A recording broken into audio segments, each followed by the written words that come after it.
While the Detroit River is often seen as the last stop on the Underground Railroad for slaves escaping to Canada, few know that Michigan was itself once a slave state. Because of that mythology and me thinking of Detroit as kind of being the promised land for African Americans in their quest to reach Canada, I had never envisioned it as being something that would be a place of them being enslaved. Mm-hmm. University of Michigan professor Tiya Miles and her team joined Digging Detroit to share their research on Detroit's early days, when a loophole in the Northwest Ordinance permitted slavery to continue well into the War of 1812. The records indicate that Native American women were actually being used as unfree concubines. The team's findings led to the creation of an interactive Google map and shed light on a diverse makeup of Detroit's slave population and the famous names of the slave owners. William McComb was again another large slaveholder in Detroit, a very wealthy man who had a list of slaves among his papers. Join us as Professor Miles' team shares its amazing journey and the inspirational story of one former slave who became a wealthy humanitarian. Elizabeth Dennison Forth, who had been an enslaved woman whose life story we had researched, whose freedom struggle we had read about, his legal case we knew about. After she got her freedom, who was an important businesswoman who built up her wealth through her own ingenuity and creativity, and what we saw was an empty parking lot.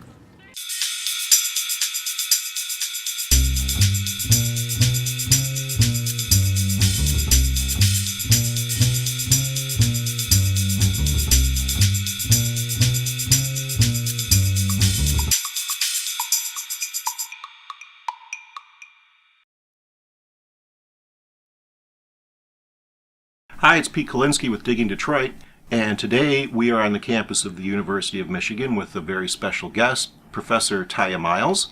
Tiya, welcome to Digging Detroit. We appreciate your time. Thanks, Pete. It's great to be here. I see you brought a fairly good crew with you. Would you guys like to introduce yourselves to Digging Detroit? Sure. I'm Emily Macgillivray, and I'm a graduate student at University of Michigan in the Department of American Culture, and I'm originally from Ontario, and I moved here to Michigan to pursue my graduate degree.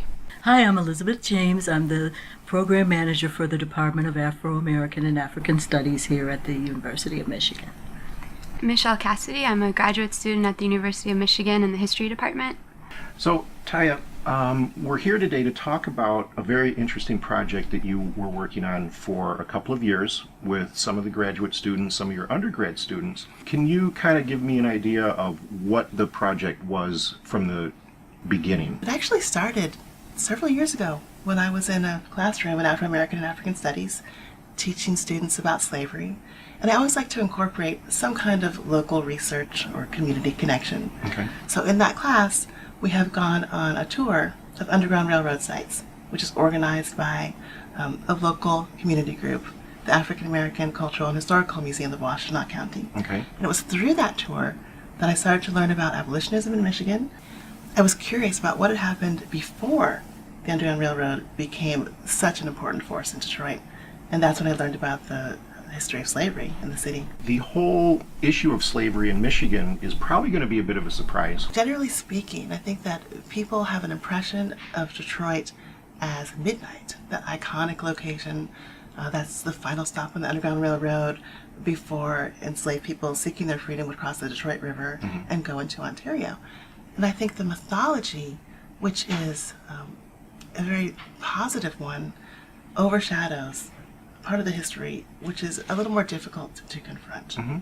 Now, the mythology is based on the Northwest Ordinance, which put in place the restriction on slavery, but it didn't quite do it completely. Mm-hmm. The Northwest Ordinance was a document that said that there shouldn't be slavery or servitude in the Northwest Territory area. And yet there were all kinds of loopholes in Michigan and in Detroit, in part because of the layered past of the place. Because it had been a French territory, because it had then been a British territory, because it was then an American territory. And those previous settlers had owned slaves of both African American and Native American descent. It was actually indigenous people who were the first slaves in North America, as opposed to African. Can you tell us some of the loopholes that allowed slaves to be brought into Michigan? Well, one of the key loopholes had to do with the fact that Detroit and Michigan were places on a border.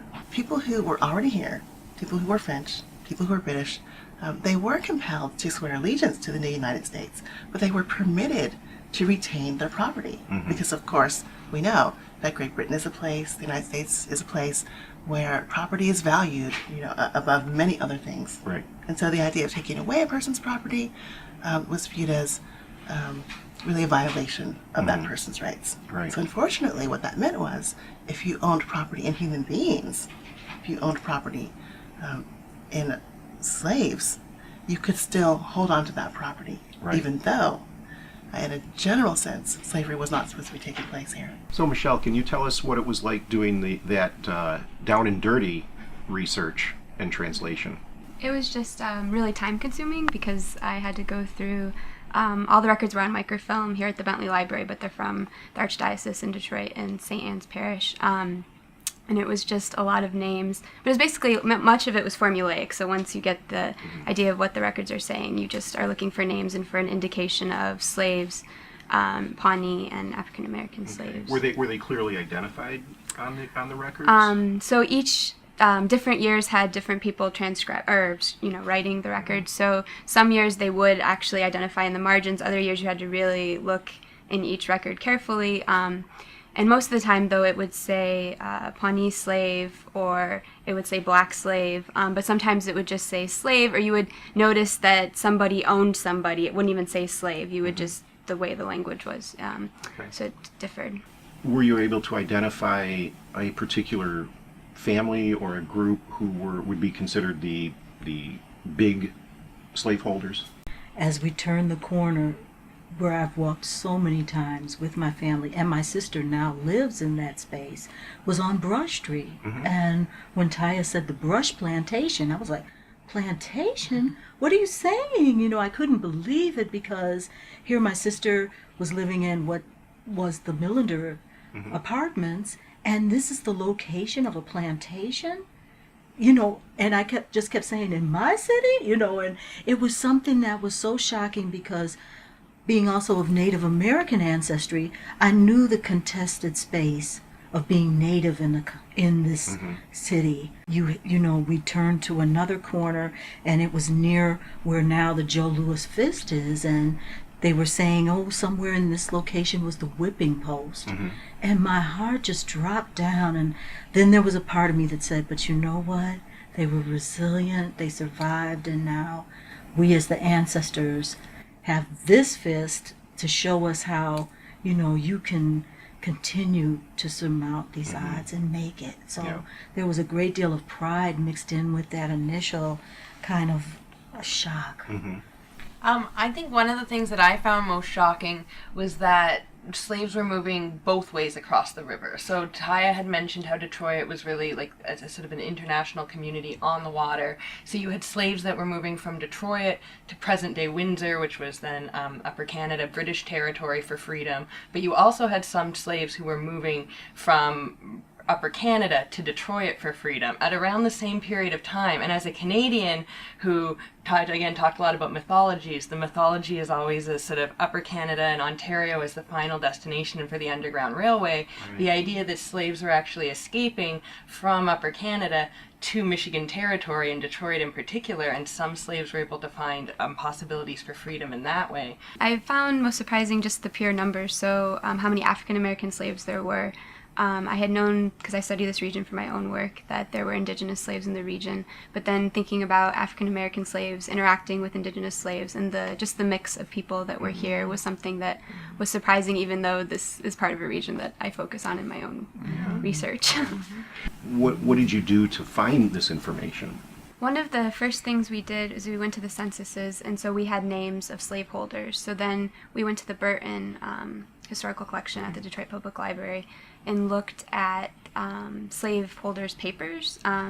So one of the things I did myself was look at James May papers. He was a judge, and we knew he owned slaves. And then we could go through, he had ledgers, and go through and find just very small annotations about a task a slave might have completed, or who he paid because, or he was paid because he lent a slave to somebody, and that labor he was paid for. For some of my own research, I've been to some of the Ontario, like the archives of Ontario and Toronto, and they had on microfilm the church records and Anglican church records, which were in Upper Canada, and one of the families we found of who slaves and instead of who then became free black people, we were able to find their names, both sort of being baptized and sponsoring other families in the area, so being like the godmothers of baptism and whatnot. So we were able, and that was really useful to try and trace like which side of the river they were traveling to or were sort of living on in that time, and to know that they were at least had a sort of a community established on the British side of the border for a significant period of time as well. One thing that an undergraduate researcher working with us did, Paul Rodriguez, is he spent months, many months, very carefully transcribing the quite thick ledger of the family of William Macomb. William Macomb was, again, another large slaveholder in Detroit, a very wealthy man who had a list of slaves among his papers. So that was one of the first steps. After we found the material, we had to be able to read it. And we had to be able to read it in English, so the translation was another step. And that happened all before we started to interpret what we had found. Because when we were at that area, that's what it showed. One of the things that has been really striking to me as the students and I have been doing this research is the surprise and the disappointment that people have when they realize this is a part of Detroit's history. This is the North. Not only that, it's the Northwest Territory, and it's a place people really associate with freedom. We walked around the downtown streets of Detroit and saw not only no marker for the history that we had uncovered and been working on for 2 years, but also something that felt almost like a desecration. So after the translation, transcription, the interpretation part, some history nerds find this the most important, entertaining part, me included. Was there any thesis or any theme that started to emerge? I think that I was really quite interested in looking at gender differences in the enslaved population, and noting that for a period of time, the largest category of enslaved people was Native American women. So then we started to look at, do we have different populations of enslaved people here? And if so, are they doing different kinds of labor? And unfortunately, we found that we think they were doing different kinds of labor. The records indicate that Native American women were actually being used as unfree concubines by male slaveholders in Detroit. That's the kind of information that is really important to us, really meaningful to us, to try to get at the textured realities of enslaved people's lives. When do we start to see the decline and then eventual disappearance of slavery? I think the War of 1812 is a very good marker for looking at the decline. We don't see many enslaved people mentioned in the St. Anne's church records after that time, and the numbers really start to dwindle as, again, the population becomes more Americanized. So people are moving in who don't have that loophole for owning slaves. And I think that another thing that's happening is that there's an ethos developing around the idea that this is a part of the Northwest Territory, that this is a place that has a different kind of history, or that can shape a different kind of history. So Elijah Brush had come from New England. He was educated at Dartmouth College, so he's a New Englander, settles in Detroit to kind of build his life and make his fortune. Hits the jackpot by marrying into a very wealthy slaveholding merchant family, the Askins. His wife was Adelaide Askin, and he had Peter and Hannah Dennison come to work for him in Detroit for a year in a category referred to in the records as indented. So they were kind of lent out to him as indentured servants for a year by their owner. And during that time period, we wish we could know what kinds of conversations took place in that household, because the Dennisons decided to try to sue for their children's freedom. And Elijah Brush represented them. It was that in the court case, it was decided that 2 of their children would become free and were given their freedom, and they were born after a certain date. And then 2 children before the certain date were considered still enslaved. And it had to do with negotiations between the U.S. and Britain over who had sort of control over the territory of the time, and as Tiya mentioned, property and the sort of the loopholes of property, right. of sort of British owners and whatnot. So the Dennison family was essentially, Peter and Hannah's children were split up now. 2 were enslaved, 2 were free as the result of this court case. And so the Dennisons, they ran away. The whole family crossed the river, went to Ontario, and tried to make free lives for themselves there. But what Emily discovered in her Ontario research, which was so fascinating, was that they kept coming back. The river was not a fixed boundary by any means. It's a permeable. That's right. That's right. Barrier. So even though they left for their freedom, they had connections back in Detroit. They came back and forth. They were actually back in Detroit before the War of 1812, working for pay. So they had successfully achieved their freedom, but managed to stay connected to their community. I understand that there was a former slave who became a property owner. Well, this was Elizabeth Dennison Forth. So she's the child of Peter and Hannah. She ended up working in the Detroit area for a number of prominent citizens, such as the Biddle family, as a domestic. She was also a very well-known cook. The Biddles loved her cooking, celebrated it. So did some other people like Solomon Sibley in the city, an important attorney in the city. The Biddles write about how she was a very well-known cook. Her hotcakes were celebrated in Paris. And I think they were a little bit jealous, actually, of the fame that they thought that she was getting. You can also see in the Biddle family letters that there's discussion about Elizabeth Dennison Forth's money, because she was quite a saver, as it turns out. She was kind of amassing this money, and the Biddle family thought that perhaps she should use more of it, spend more of it, and they wanted to actually take control of her finances. And this is all in their papers. It's in their letters. For her own good, so that she would not live so frugally and really live on her income. Well, she had a different idea. She had a clear understanding, we can see now, about what it means to save, what it means to accrue your resources. And she held on to her money, and she ended up buying property in Detroit. And she also ended up leaving quite a bit of money to her community. It was when we realized that we were talking about places. We were talking about locations in the city where people had lived and worked and struggled, that we thought a map would maybe be the best way to communicate what we found. So we decided to create a map and to go on a tour ourselves based on our map. My thinking was, these poor students have been in the libraries for months, peering, through magnifying glasses at trying to interpret, British pound signs, And so I wanted to try to help our students in the group make those connections. And that's how the idea to create a map and to create our own tour of these historic sites of slavery in Detroit started. Once we had the idea, we got together again and we talked it through. Or there's times where there's no map, so you kind of have to figure out what moved where when. And then we had to translate that into the current day configuration of the town, and we did that using Google Maps and all these maps that he had put together. So, how close are the streets? Most of them were the same, as far as it was just closer to the water that has really changed. But other than that, things mapped on pretty one-to-one. So.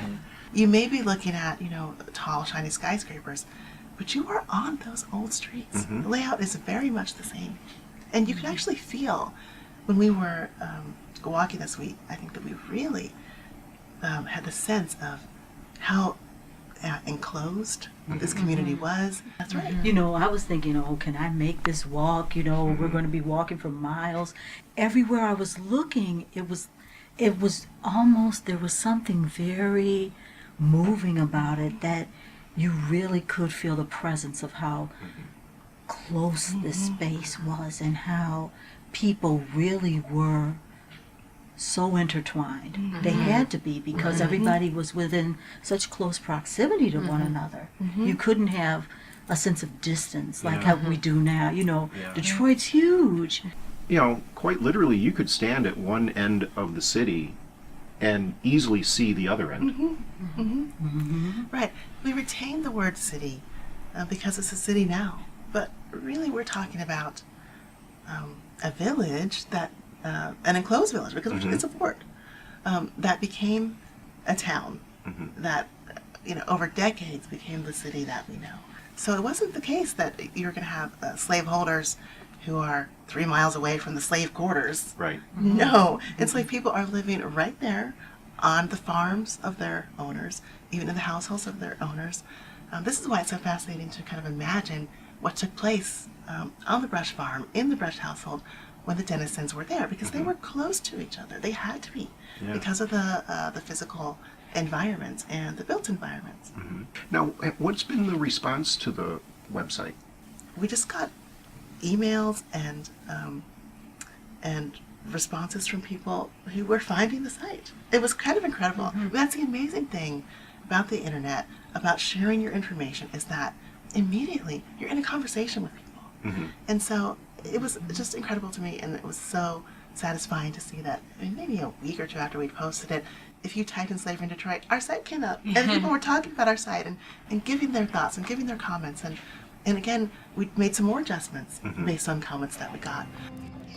What would it do if people living in the city, people visiting the city, realized that an African-American woman who had been enslaved and whose family bravely took their freedom had actually been able to earn enough money to own property in the city? What would that do to how people looked at the history of that city? It would just, I think, change people's outlook, their sense of what they can do, their sense of what others can do. But it wasn't there. It was just an empty lot. This was a fascinating discussion, and I look forward to seeing much, much more from all of you. Thanks for having us. Thank you very much. Thank you. Thank you.